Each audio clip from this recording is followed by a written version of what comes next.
अहमदाबाद विमान दुर्घटनेत बदलापुरातील रहिवाशी आणि एअर इंडियाचे क्रू मेंबर दीपक पाठक यांचा मृत्यू झाल्याची माहिती। गुजरात येथील अहमदाबादमध्ये एअर इंडियाचं विमान क्रॅश झालं।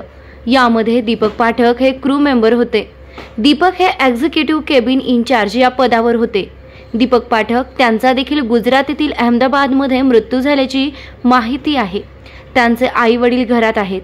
दोघी बहीण गुजरातसाठी रवाना झाल्या आहेत। DNA सॅम्पल देण्यासाठी त्यांना बोलवण्यात आलं आहे।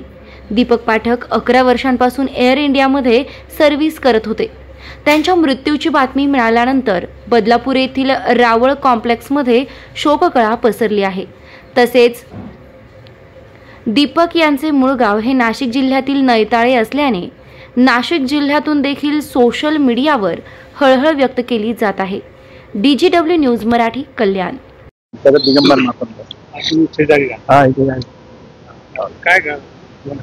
आता त्यांचा प्रकार हे झालं की त्यांना काही त्यांचा 11 वर्ष तो मुलगा दीपक पाठक म्हणून तो जे सर्व्हिसला होता, त्याची तिथे ड्युटी लागली अहमदाबादला।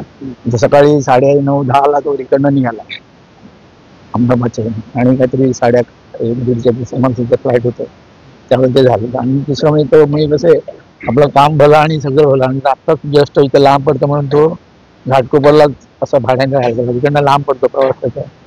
आणि बाकी मनमेळाव वगैरे स्वभावातच होतो, सगळ्यांचे संबंध चांगलेच होते त्यांचे, आणि कोणाशी त्यांचं हे नाही। आणि सकाळी गेला का रात्री आला, 2 दिवस आला। त्यांचे वडील आणि आई, बहिणी 2 आहे, त्यांचे लग्न झाले। आता सध्या अहमदाबाद नाही, हे आई वडील इकडे बहिणी अहमदाबाद त्याला गेले, रात्री गेले, म्हणजे 3:30-3:30 समारोप गेले। आपल्याला कधी माहित पडलं? आता हे कालच माहित पडलं ना, म्हणजे कसं टीव्हीच्या माध्यमातून कळलं, बाकी कुठे संपर्क काहीच नाही ना। आणि ते पण हे लोक म्हणायला लागले की आम्हाला कळलं, पण आपण कसं आपल्याला जोपर्यंत कन्फर्म नाही, घरातले जर म्हणते की घरातली त्यांची मुलगी होती त्यामुळे जोपर्यंत आम्हाला ऑफिशियल ठिकाणी कळत नाही, आम्हाला कळतं आमचा मुलगा हा फ्लाईटला, सगळं आम्हाला कळतं, पण जोपर्यंत ऑफिशियल आपल्याला काही कळत नाही तोपर्यंत आपण झटकन ते घेणं, असं तिचं म्हणणं होतं। त्यामुळे आम्ही पण तेवढं हे घेतलं। पण सगळ्यांना माहिती आहे ना, ती पण म्हणाली की मलाही माहिती आहे की या दुर्घटनेमध्ये माझा भाऊ गेलाय, जोपर्यंत तिकडनं मेसेज काही घेत नाही, मग संध्याकाळी काही ठराविक वेळानंतर तो नाव असं तर ते आलं नाही।